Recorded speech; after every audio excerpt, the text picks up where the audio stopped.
Welcome back. Is your espresso shot like this every single morning?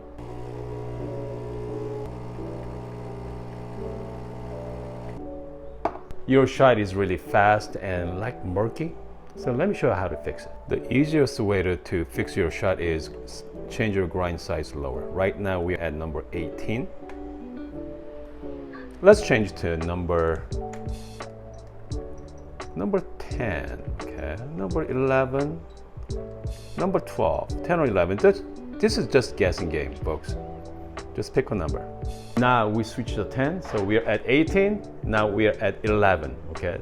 Now 18 to 11. Let's see what happens.